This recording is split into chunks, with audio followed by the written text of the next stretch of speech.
disso, vamos ler Lucas capítulo 24, versículos 36 a 43, que diz: Falavam ainda estas coisas quando Jesus apareceu no meio deles e lhes disse: Paz seja convosco.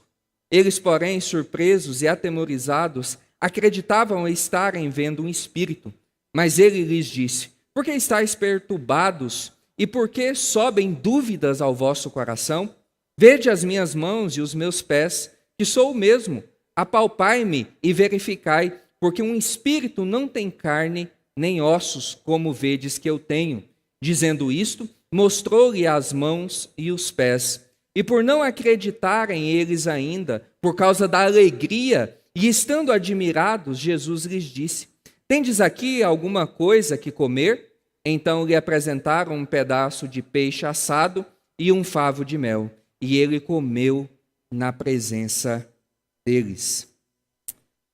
Irmãos, muitos indivíduos e até mesmo estudiosos, muitas vezes se deparam e se colocam diante dos evangelhos assim chamados, Mateus, Marcos, Lucas e João, simplesmente, e os enxergam simplesmente com a finalidade e o propósito de ali encontrar fatos históricos a respeito do homem de Nazaré. Não enxergam os evangelhos como algo onde nós podemos ali encontrar a mensagem do Senhor, mensagem essa que pode nos nutrir, nos fortalecer e nos ajudar na nossa caminhada cristã. Mas enxergam ali um simples livro histórico que narra de diversas perspectivas, inclusive alguns vão até dizer que Jesus é um mito, que Jesus não é verdadeiro, em razão dessa diversidade da narrativa entre os evangelhos, de um evento para outro. Inclusive, nosso irmão Diácono Wagner me mandou hoje à tarde o link de um livro de um ateu americano que está chegando no Brasil, foi traduzido para o português, onde ele utiliza passagens cristãs para afirmar que Deus não existe. Então ele parte da própria Bíblia para afirmar a partir dela que Deus não existe, que na verdade Jesus não passa de um mito. Mas nós, irmãos, precisamos, ao olhar para o Evangelho, embora ele tenha também esse propósito de narrar a história de Jesus, desde a sua encarnação até a sua ressurreição e depois o tempo posterior à sua ressurreição, mas mais do que um livro que narra o ministério, aquilo que Cristo fez, aquilo que ele vivenciou, as suas experiências no nosso meio, nós precisamos olhar para os evangelhos como algo a mais, como a palavra do Senhor, que tem como finalidade também fortalecer a nossa fé, nos dar aquilo que é necessário para que nós consigamos prosseguir na nossa caminhada cristã. E Lucas, em particular, escrevendo para um mundo gentílico, onde a igreja passava por uma intensa e constante pressão por parte do mundo externo, ele diz que o seu objetivo ao escrever esse evangelho era o de fazer plenamente certos os fundamentos ensinados por Cristo e os seus apóstolos. E neste capítulo 24, onde aqui Lucas está narrando a respeito dos fatos sobre a ressurreição de Cristo Jesus, é interessante a cadeia como ele vai construindo o raciocínio da narrativa de Jesus. Porque ele trabalha numa perspectiva crescente da revelação da ressurreição de Cristo Jesus. Porque ele começa narrando sobre as mulheres que foram até o túmulo para lá embalsamarem o corpo de Jesus e lá se depararam com o túmulo vazio. Posteriormente, Lucas narra o encontro de Jesus com os discípulos que não faziam parte do colégio apostólico, mas dos discípulos que estavam a caminho de Emaús, para só depois, no final do capítulo 24, ele narrar a respeito do encontro de Jesus com os 11 apóstolos, com os 11 discípulos. Ou seja, olhando para essa perspectiva que Lucas nos apresenta, parece que o encontro de Jesus com os 11 é o grande objetivo, o foco central, vamos dizer, o nervos principal dessa narrativa de Lucas, para que ele possa, então, nos apresentar nessa perspectiva crescente da revelação, que, inclusive, muitos, as mulheres, inclusive o próprio Pedro, já havia se encontrado com o Jesus ressurreto. E, diante disso, o ponto que eu gostaria de aqui abordar com os irmãos, a partir desse relato de Lucas, é que a revelação aos 11 do Cristo ressurreto, ele foi um ato progressivo, crescente, que se foi aumentando gradativamente. Por quê? Lucas faz isso para desenvolver, para demonstrar a importância do desenvolvimento de uma relação vital com o Cristo ressurreto. Ou seja, que a nossa relação, o nosso relacionamento, a nossa convivência, a nossa comunhão, o nosso encontro com Jesus não deve ser em um único ato, mas que ele deve ser progressivo. Esse processo de encontro, esse processo de envolvimento, esse processo de proximidade com o Cristo ressurreto, ele deve ser algo progressivo. Por quê? Porque é a partir desse encontro progressivo, a cada dia mais próximo, a cada dia recebendo um pouco mais da revelação de Cristo Jesus, a cada dia nos aproximando um pouco dele mais, é onde nós encontramos amadurecimento, reconhecimento e também a aproximação do nosso Mestre. Muitas vezes diante da vida louca que nós vivemos, às vezes nós não notamos que deve existir um alvo na nossa vida cristã.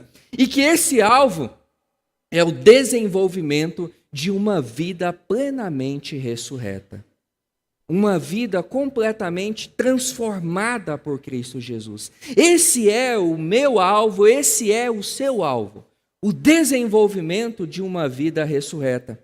Porque se nós observarmos o Novo Testamento, e principalmente a teologia que Paulo desenvolve ao longo das suas cartas, essa é a perspectiva que o Novo Testamento trabalha, que a ressurreição, ela não é algo que Cristo garante a nós somente no último dia, onde nós ressuscitaremos de entre os mortos aqueles que já tiverem morrido.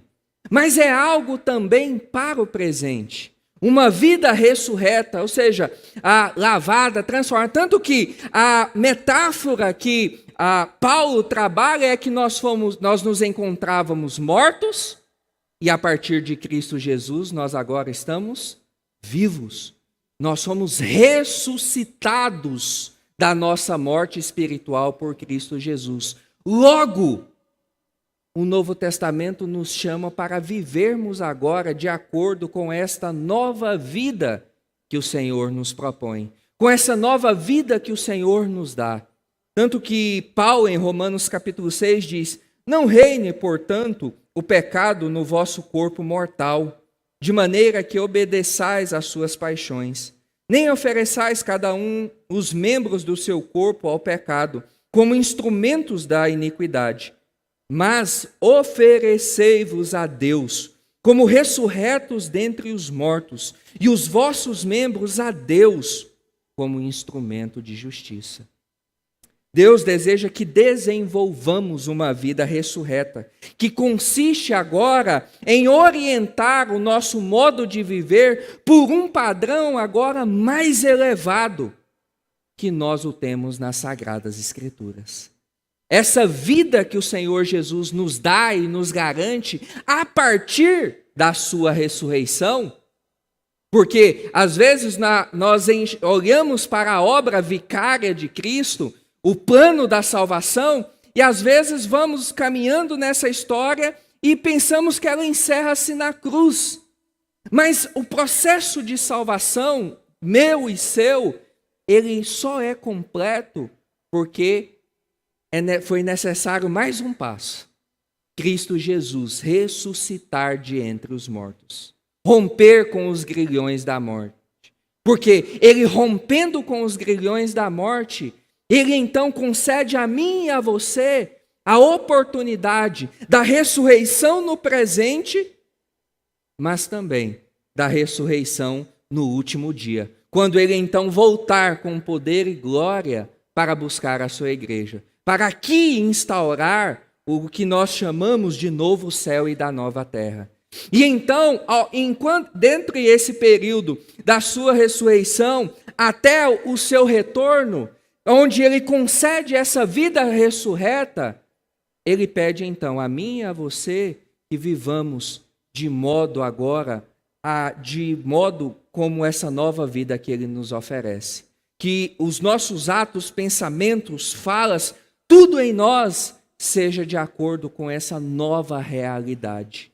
E que isso é conquistado através de um processo contínuo, através de um processo passo após passo, um processo que perdura por toda a nossa caminhada. Por isso que eu escolhi como tema da nossa mensagem dessa noite o seguinte: Cristo ressurreto, o caminho para a maturidade cristã. Cristo ressurreto, o caminho para a maturidade cristã. E como então nós podemos desenvolver a nossa fé? Como nós podemos progredir na nossa fé? Como nós podemos trilhar esse caminho de a cada dia nos aproximarmos mais de Cristo, de vivermos mais de acordo com aquilo que Ele espera de cada um de nós? Porque não é somente nós que esperamos algo de Cristo. Cristo também espera algo de nós. E isso que Ele espera de mim e de você é que nós vivamos de acordo com a nova vida que Ele nos oferece. Assim, em primeiro lugar, o desenvolvimento de uma vida cristã madura só é conquistada a partir de um relacionamento íntimo e pessoal com o Cristo redivivo. O desenvolvimento de uma vida cristã madura só é conquistada a partir de um relacionamento íntimo e pessoal com o Cristo redivivo. Não é possível, irmãos, nós termos uma vida cristã verdadeira, alcançarmos a maturidade cristã, se nós não temos um relacionamento íntimo, pessoal e direto com Cristo Jesus. Não há possibilidade de nós desassociarmos vida cristã e intimidade com Cristo Jesus. Uma depende da outra. Mas aí você pode falar, mas isso é óbvio. Contudo, não são poucos os cristãos, os crentes, que vivem e possuem uma vida cristã intensa, mas sem a presença de Cristo. Sem um relacionamento próximo, íntimo, pessoal com o Senhor e o Redentor da sua vida. E isso é tão verdade que Michael Horton, um teólogo americano, apologista e professor de teologia sistemática no seminário de Westminster, na Califórnia, nos Estados Unidos, ele escreveu um livro chamado Cristianismo sem Cristo. E a tônica e a tese que o Michael Horton ele trabalha nesse livro, Cristianismo sem Cristo, é de que existem muitos no meio da cristandade, no meio da igreja, que assumem os valores éticos, sociais e até mesmo eclesiológicos, a dinâmica da igreja, mas sem a presença de Cristo em suas vidas. Sem trazer Cristo, sem ter essa proximidade, sem ter Cristo como a prioridade em suas vidas. E Jesus, lá no versículo 36 do capítulo 24, falava ainda essas coisas, quando Jesus apareceu no meio deles e lhes disse: paz seja convosco. A discussão que estava ali entre os discípulos era a respeito do relato daquilo que havia acontecido com os discípulos que estavam a caminho de Emaús e o seu encontro com Cristo Jesus. E eles estavam focados nas histórias sobre a ressurreição, tanto que eles tinham em mente aquilo que as mulheres já haviam falado, aquilo que Simão já havia falado, aquilo que a própria Maria Madalena já havia lhes falado. Mas apesar destes testemunhos, como nós vemos no próprio texto, eles ainda não haviam desenvolvido um relacionamento vital com Cristo Jesus. Jesus parecia-lhes ainda um estranho. E Lucas, então, diz que Jesus se posicionou no meio deles.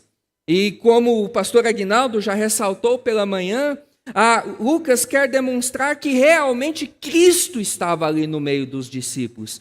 Que Cristo aqui não foi uma visão que os discípulos teve, não foi um sonho que os discípulos tiveram, não foi o chá de cogumelo que eles tomaram, mas que Cristo verdadeiramente se materializou, se manifestou no meio deles. E embora o texto nos mostre que isso parece que foi de uma forma repentina, esse estar de Cristo Jesus no meio deles, isso que inclusive favoreceu a eles pensarem que Jesus, na verdade, era um fantasma, que eles estavam ali diante de um fantasma, de alguém que tinha um ser, uma alma, uma entidade que havia retornado de entre os mortos. Mas Lucas, ao demonstrar que Jesus estava ali no meio dos discípulos, tinha como intenção demonstrar que Jesus tinha a intenção de demonstrar que ele estava realmente presente no meio dos discípulos. Porque era necessário um relacionamento pessoal e direto com Cristo para a construção de uma verdadeira experiência com o Cristo ressurreto. Por isso essa ênfase, por isso essa tônica de Lucas em enfatizar a presença de Jesus no meio dos discípulos, porque era necessário a presença de Jesus para a construção desse relacionamento íntimo, próximo, direto com o Cristo Jesus. Porque eles não conseguiriam construir tudo isso somente com algo etéreo, com algo intelectual, com mais uma teoria. Quando então Cristo posteriormente fala, paz seja convosco, Jesus ele mostra o alvo da sua aparição ressurreta, ou seja, que o seu relacionamento com os discípulos construísse no coração de cada um deles uma certeza que os levasse a descansar na vontade e no plano de Deus.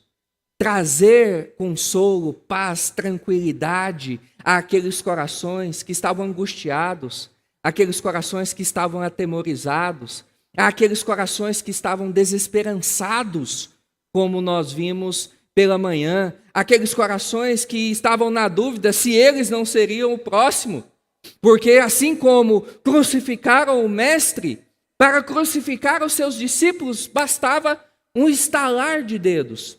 Mas Cristo, ao dizer paz seja convosco, ele está dizendo, acalmem-se, fiquem tranquilos, nada está fugindo do plano de Deus, nada aconteceu de errado, tudo está dentro dos desígnios e dos propósitos de Deus, tudo está caminhando como Deus, antes mesmo da fundação do mundo, já havia determinado que deveria ser e caminhar dessa forma. Por isso, tranquilizem-se, eu estou convosco. Jesus, ele então, pessoalmente, ele desejava que os discípulos desenvolvessem esse relacionamento pessoal, direto, e a vida de Cristo deve fazer a mim e a você confiantes, porque a certeza da sua ressurreição é a certeza da minha e da sua ressurreição. Nós devemos levar uma vida de confiança, de certeza, crendo mesmo no Senhor Jesus, porque Ele ressuscitou de entre os mortos. E Ele ressuscitando de entre os mortos, dá a mim e a você essa segurança de que a morte não nos vencerá. Porque, primeiramente, Ele nos livra da morte espiritual, nos trazendo para a vida, nos trazendo para o reino da sua maravilhosa luz. Mas depois ele garante que no final nós também seremos ressuscitados de entre os mortos. Receberemos um corpo glorificado como o dele e viveremos então com ele por toda a eternidade no novo céu e na nova terra. A ressurreição de Jesus, irmãos, é uma alteração do caminho natural para uma revelação de um caminho espiritual mais elevado e consistente, fundamentado no fato de que Cristo Jesus venceu a morte, segundo a eficácia do seu poder. E João, lá na sua primeira epístola, ele diz: maior é o que está conosco do que o que está no mundo. Contudo, irmãos, certezas essas, como João escreve aqui na sua epístola, só fazem parte do nosso coração, só nos move a confiar de fato em Deus, se nós realmente crermos que Cristo está vivo, que Cristo realmente ressuscitou, que de fato o túmulo está vazio. Só assim nós conseguimos crer em Cristo Jesus. Só assim nós conseguimos seguir essa verdade de que maior é o que está conosco do que aquilo que está no mundo.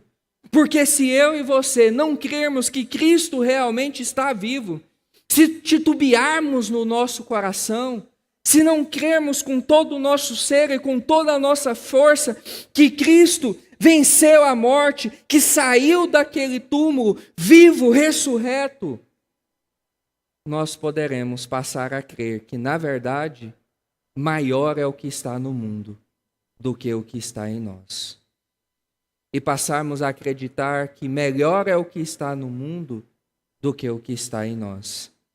Mas, em segundo lugar, o desenvolvimento de uma vida cristã madura só é conquistado quando resistimos às instabilidades de nossos corações. Em segundo lugar, o desenvolvimento de uma vida cristã madura só é conquistada quando resistimos às instabilidades de nossos corações.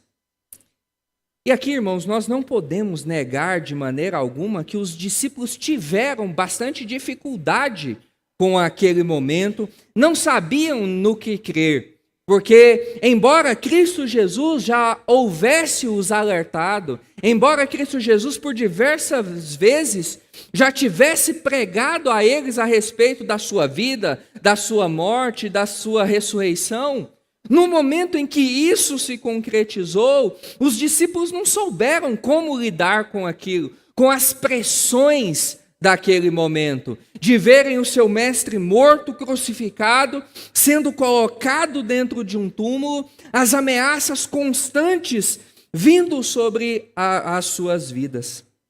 E é interessante a gangorra emocional que os discípulos vivem aqui nesse trecho relatado por Lucas. Porque no mesmo momento em que eles estão tristes, eles passam para a alegria e também para a admiração.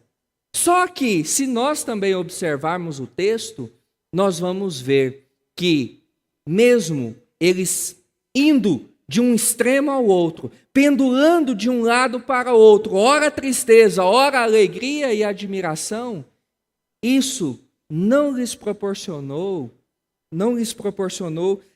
a se conduzirem na realidade de que Cristo estava ressurreto, de que Cristo havia se levantado de entre os mortos.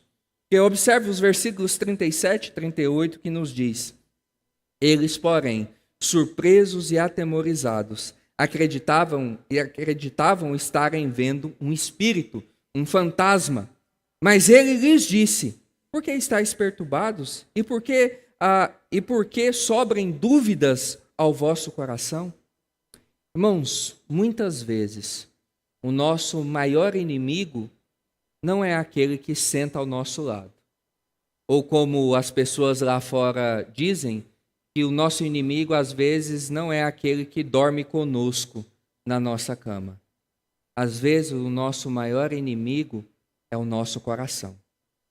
O nosso maior inimigo é o meu e o teu coração.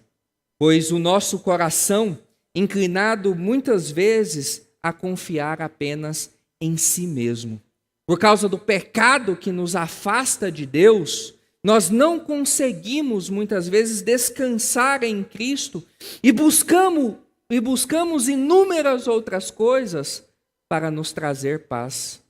Por causa do pecado que ainda nos assedia tenazmente, eu e você, irmãos, somos muitas vezes assediados, muitas vezes somos tentados, muitas vezes somos desafiados a crer em várias outras coisas do que não em Cristo Jesus. E essa dificuldade do coração é que tem transformado muitas vezes nós, eu e você, em crentes cuja fé é uma gangorra.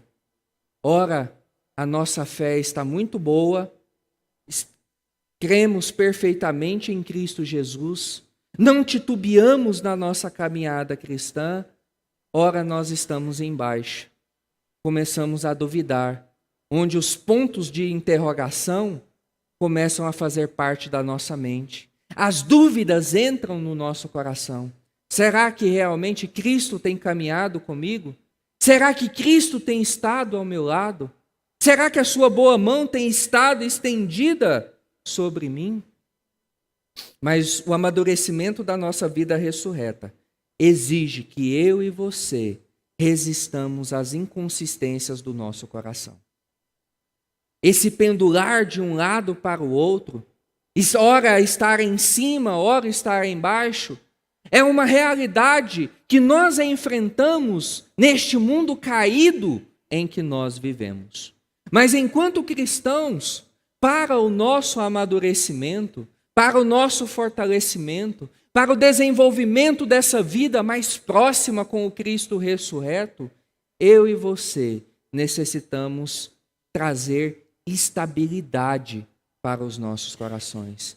Eu e você precisamos lutar com todas as nossas forças, com tudo aquilo que nós possuímos, para que o nosso coração não viva esses altos e baixos, essa montanha russa, que só é prejudicial a mim e a você. Como nós podemos, irmãos, aqui observar esse pendular das emoções dos discípulos, esse alto e baixo que os discípulos experimentaram nesse momento do seu encontro com Cristo Jesus, em nada contribuiu com eles, em nada os ajudou. Na verdade, só os levou a criarem mais dúvidas nos seus corações.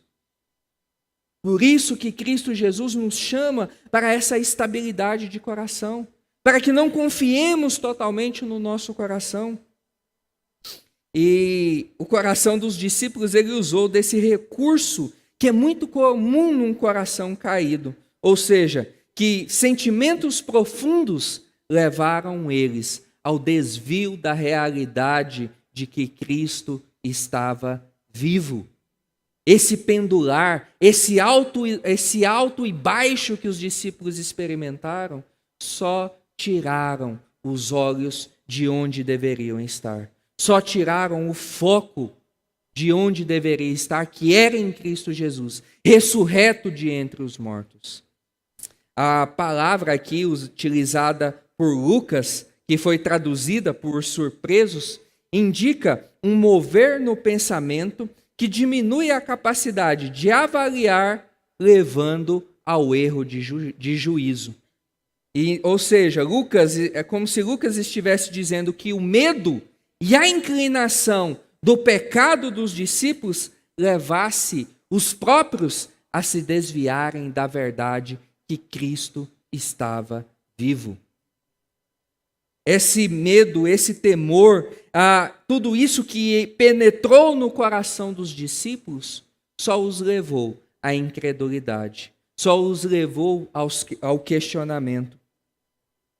E como nós sabemos, como é fácil o nosso coração, o meu e o seu coração, nos desviarmos dessa verdade, dessa realidade que Cristo está ressurreto, que Cristo está vivo e de como é difícil muitas vezes nós nos mantermos nessa verdade, pois muitas vezes nós, eu e você, somos tentados a não confiar nessas verdades e nas implicações práticas que a ressurreição de Cristo traz para mim e para a sua vida. Implicações essas como a busca pelo desenvolvimento da maturidade espiritual.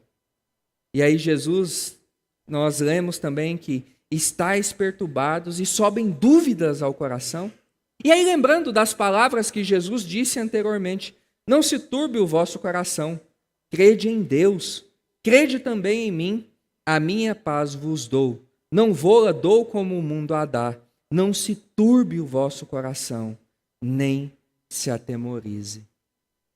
Com certeza, Jesus sabia que era necessário construir com os discípulos e construir nos discípulos essa concretude, essa realidade, essa verdade da sua ressurreição. Por isso, então, ele aparece aos 12 nesse momento com o intento de transformar a vida de cada um deles, com o intento de que eles fossem completamente transformados. E o ponto que Cristo quer trabalhar aqui é quanto à inconstância do meu e do seu coração para crer.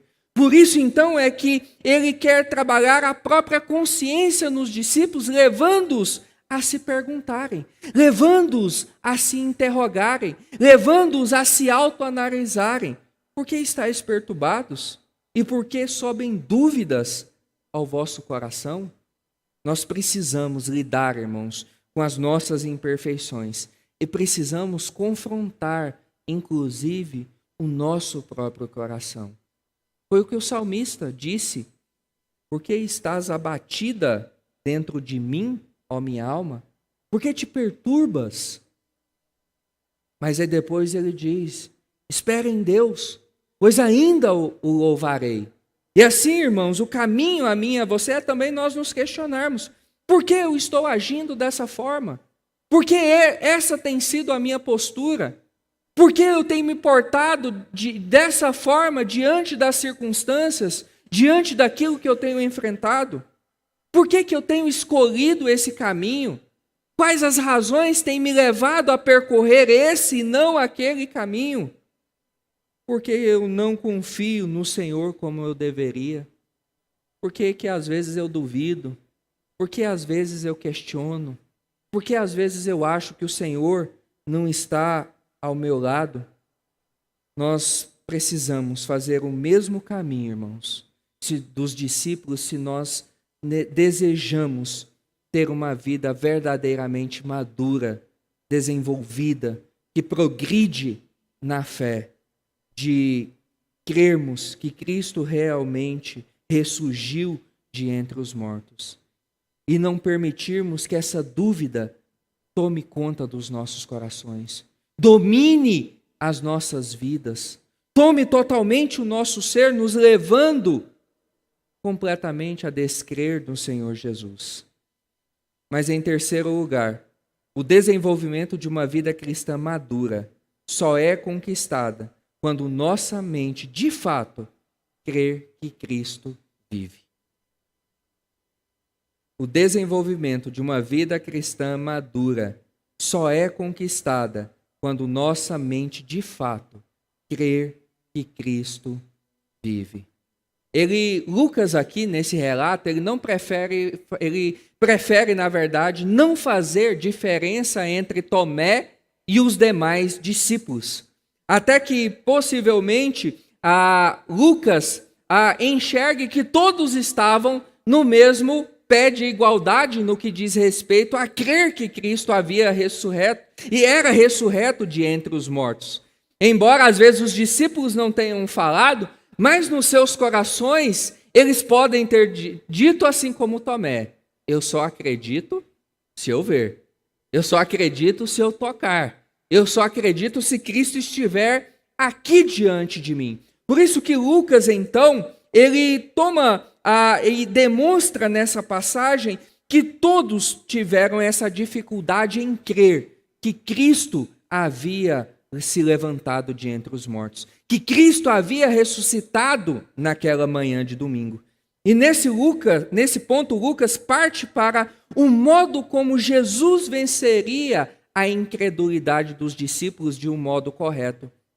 Ao demonstrar isso, ele quer demonstrar como Jesus, ali ressurreto diante dos discípulos, iria tratar essa incredulidade, como ele iria dissipar todas as dúvidas que fazia parte do coração dos discípulos naquele momento. E o caminho foi estimular a mente dos discípulos por meio da observação realista. Do que de fato estava ali diante deles, não era um fantasma, mas era o próprio Cristo. O que Cristo queria dizer era mais ou menos assim: deixa eu dar um tranco no cérebro desses discípulos a partir do toque, a partir do tato, a partir desse contato físico comigo. E aí lá nos versículos 39 e 40 diz: vede as minhas mãos e os meus pés, que sou eu mesmo. Apalpai-me e verificai, porque um espírito não tem carne nem ossos, como vedes, eu tenho.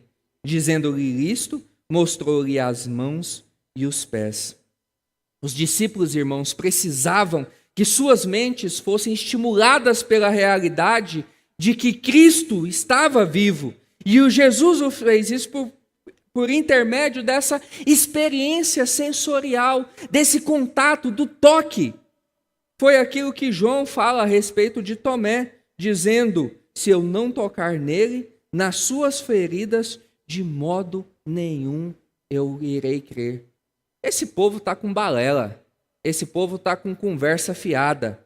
Esse povo aí usou alguma coisa aí durante o dia que estragou a mente deles. Eu não vou cair nessa. Eu só vou acreditar se eu tocar. Se as minhas mãos puderem apalpar a Cristo Jesus. E ao mesmo tempo, o mesmo apóstolo adverte nas palavras de Cristo: porque vistes, crestes, bem-aventurados os que não viram e creram. Então eu e você podemos notar que a experiência sensorial com Cristo não deveria ser o caminho natural. Na verdade, a dúvida não poderia ter permeado o coração dos discípulos. Por inúmeras vezes, Jesus havia dito que isso aconteceria. Por diversas vezes, Jesus havia os alertado que tudo aquilo que agora eles estavam vendo aconteceria. Mas os discípulos não creram. Os discípulos duvidaram.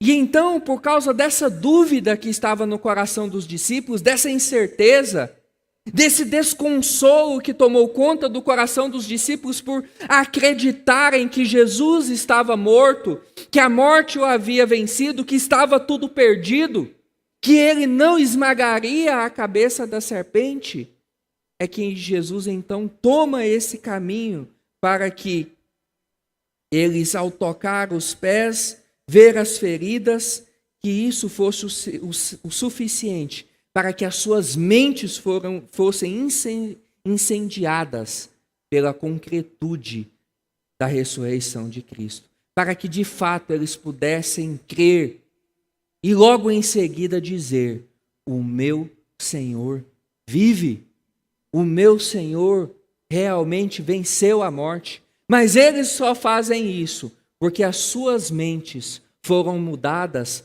a partir do momento em que eles então podem tocar, onde podem ver Cristo ali no meio deles. E nós muitas vezes caímos nos mesmos erros, pois nos admiramos do Cristo que parece tão poderoso, mas às vezes continua tão distante de cada um de nós. Continua assim, algo tão distante que nós não conseguimos nos agarrar, não conseguimos nos firmar, não conseguimos assumir como fundamento da nossa vida cristã. Por isso que nós precisamos ceder mentalmente à realidade de que Cristo vive. Inúmeras pessoas tentam provar que Cristo não vive.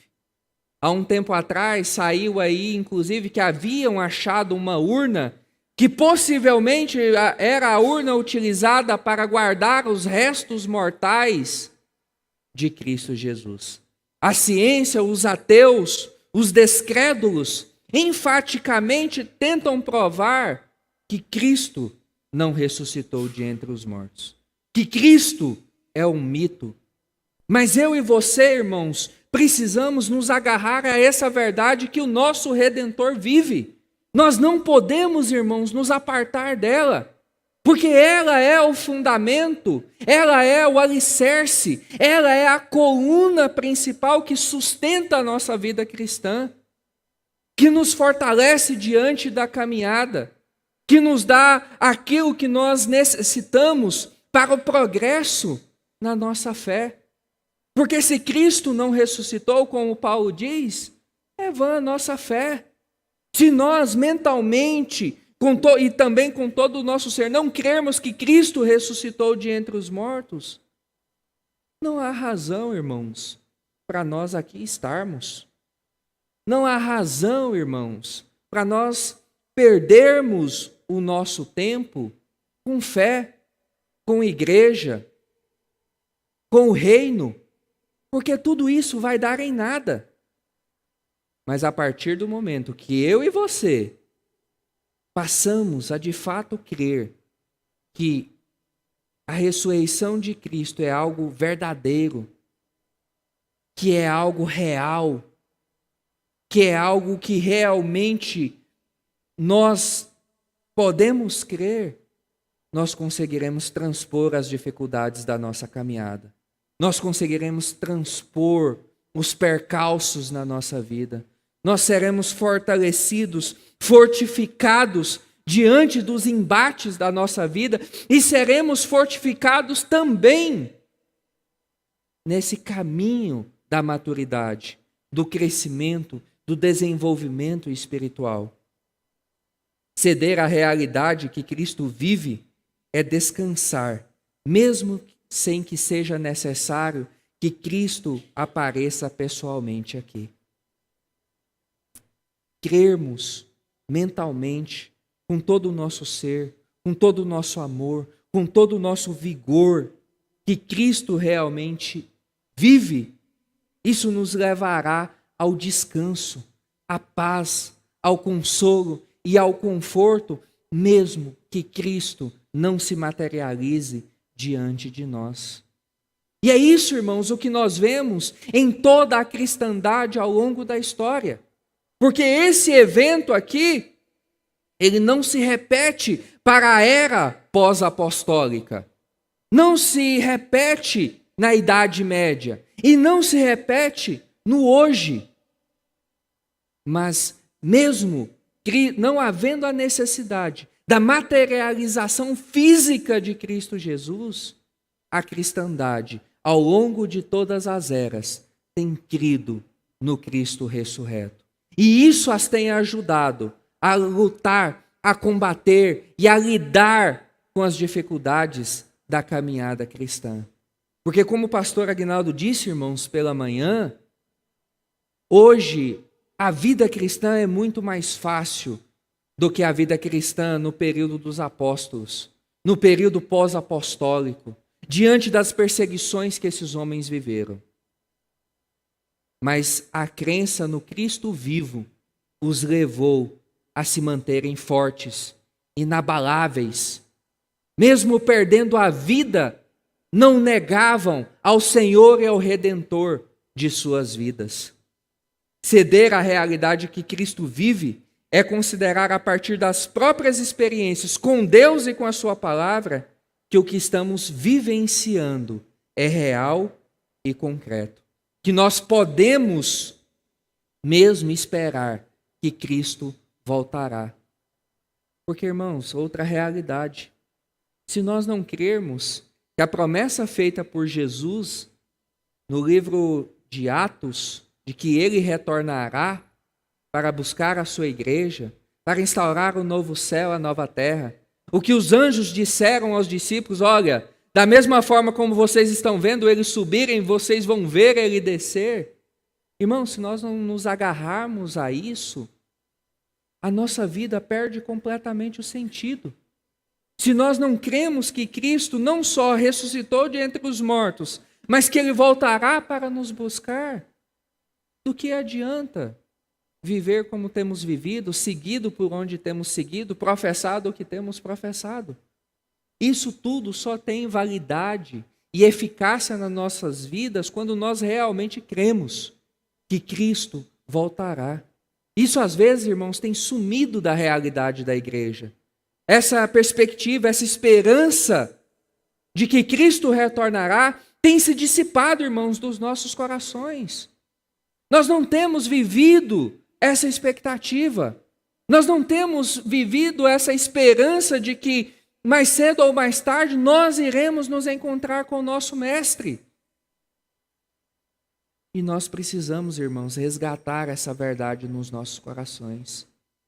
Nós precisamos resgatar essa verdade de que, assim como se tornou real a promessa de que ele deixaria o túmulo ao terceiro dia, nós precisamos também nos agarrar a essa verdade que em um determinado tempo os céus serão rasgados em poder e glória, e todo olho verá, e toda língua confessará que Jesus Cristo é o Senhor.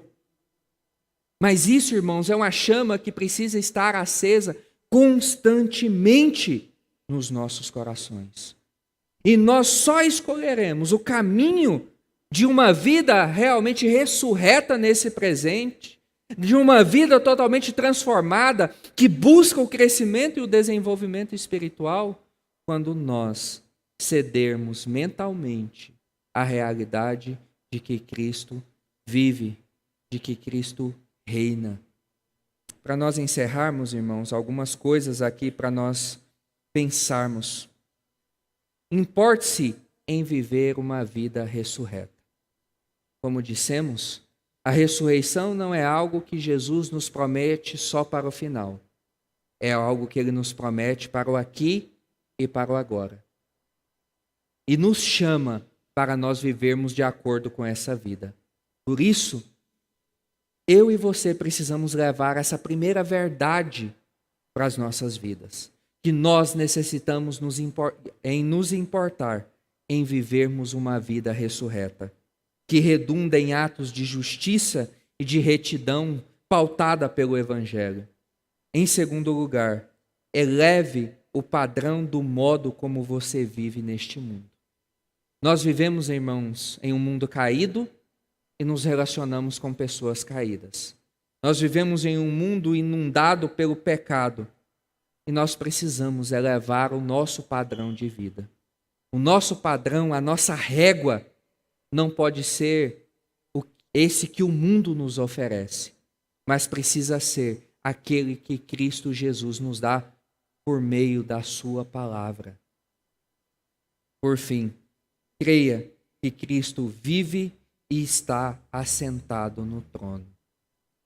Creia que Cristo vive e que Ele está assentado no trono. Mas por que eu preciso crer nisso? Por que isso é tão importante?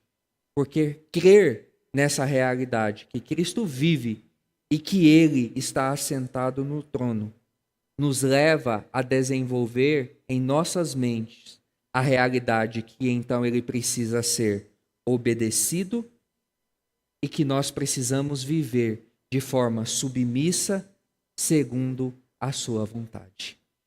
Crer que Cristo está vivo e assentado no trono move o nosso coração em direção a uma vida totalmente entregue, submissa, dizendo: faça, Senhor, a tua vontade na minha vida.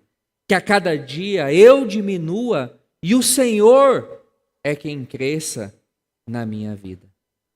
Que o Senhor nos abençoe. Vamos orar, irmãos? Vamos nos colocar de pé, orarmos e recebermos a bênção.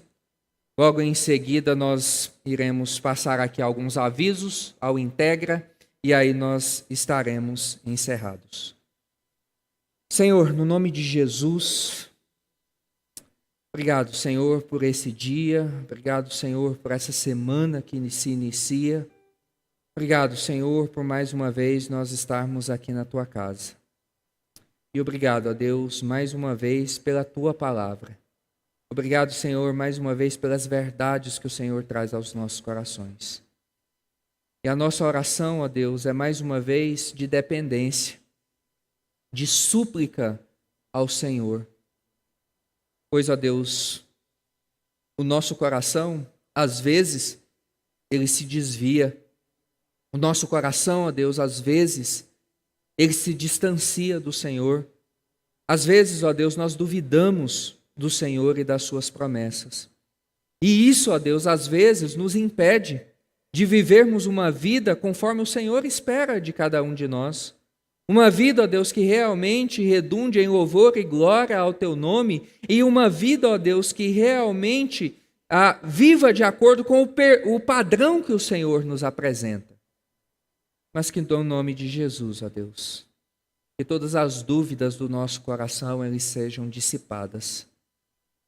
E que possamos, ó Deus, nos agarrar ao Senhor com toda a nossa força, crendo que o Senhor, ó Jesus, ressuscitou de entre os mortos, que está assentado à direita de Deus Pai e que voltará para buscar a Tua igreja, para consumar este século e para instaurar o novo céu e a nova terra, onde por toda a eternidade viveremos com o Senhor.